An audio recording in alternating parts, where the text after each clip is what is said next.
نحمدہ و نصلی علی رسولہ الکریم اما بعد فاعوذ باللہ من الشیطان الرجیم بسم اللہ الرحمن الرحیم۔ السلام علیکم۔ شروع کرتے ہیں اللہ تعالیٰ کے بابرکت نام کے ساتھ جو 70 ماؤں سے زیادہ محبت کرنے والا اور رحم فرمانے والا ہے، اور بھیجتے ہیں لاکھوں سلام آقائے دو جہان صلی اللہ علیہ وآلہ وسلم پر، جو اس کل کائنات کے لیے رحمت للعالمین بنا کر بھیجے گئے۔ معزز سامعین گرام، آپ بھی ہمارے ساتھ درود شریف پڑھ لیجئے تاکہ رحمتیں برس سکیں آپ پر بھی اور ہم پر بھی۔ اللہم صلی علی محمد وعلی آل محمد کما صلیت علی ابراہیم وعلی آل ابراہیم انک حمید مجید۔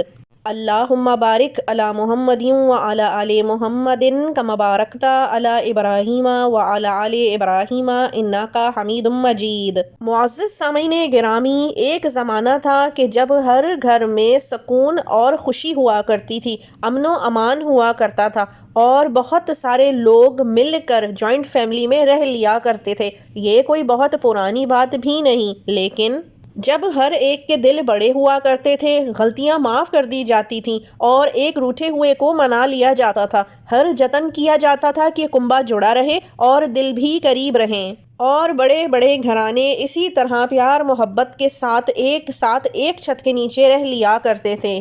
لیکن جیسے جیسے دور نے ترقی کی، لوگوں کے نہ صرف آہستہ آہستہ دل دور ہوتے گئے بلکہ چھتیں بھی علیحدہ ہو گئیں۔ آج کوئی روٹھتا ہے تو کوئی منانے والا نہیں ہوتا، اگر کوئی غلطی ہو جائے تو غلطی مان کر جھک جانے کا دم نہیں ہوتا۔ بڑے چاہتے ہیں کہ ان کا ہر فیصلہ اور کی ہوئی بات مانی جائے، جبکہ چھوٹے اپنا نظریہ پیش کرنا چاہتے ہیں۔ کوئی ایک دوسرے کو سننے، سمجھنے، برداشت کرنے کا روادار ہی نہیں۔ چھوٹی چھوٹی باتوں میں لڑائی جھگڑے کا عنصر ڈھونڈ لیا جاتا ہے، لڑ لیا جاتا ہے، روٹھ جاتے ہیں، دوریاں اختیار کر لیتے ہیں، اور آخر میں قطع رحمی کر لی جاتی ہے، جو کہ گناہ ہے۔ پر یقین جانیے، یہ سب دیکھ کر جو والدین ہوتے ہیں جنہوں نے اس گھرانے اور خاندان کی بنیاد رکھی ہوتی ہے، اندر سے ٹوٹ اور بکھر جاتے ہیں۔ کوئی نہیں چاہتا کہ اس کا شیرازہ بکھرے۔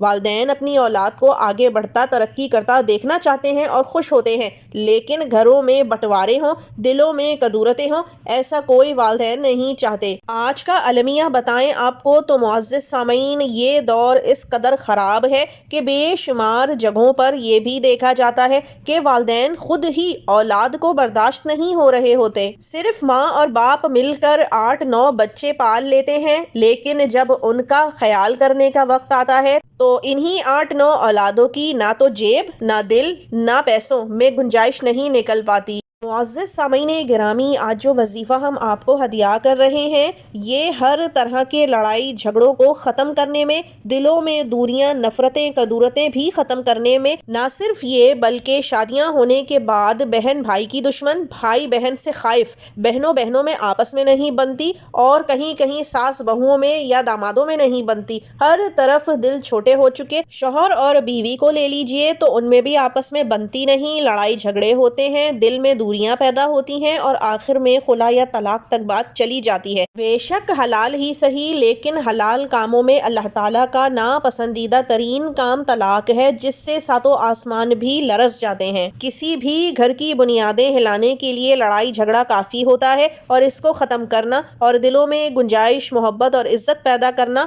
بے حد ضروری ہے۔ اس لیے آج کا وظیفہ جو ہم آپ کو ہدیہ کر رہے ہیں، اس کو کرنے سے گھر میں تمام تر لڑائی جھگڑے اور اس کی وجہ سے ہونے والی نحوست اور بے برکتی ختم ہو جائے گی۔ ہر دل میں ایک دوسرے کے لیے گنجائش، محبت، عزت پیدا ہو جائے گی، اور گھرانے اور گھر میں سکون ہوگا۔ کرنا آپ نے یہ ہے کہ آپ نے باوضو ہو کر دن کے کسی بھی حصے میں اول و آخر 21 مرتبہ درود ابراہیمی پڑھنا ہے۔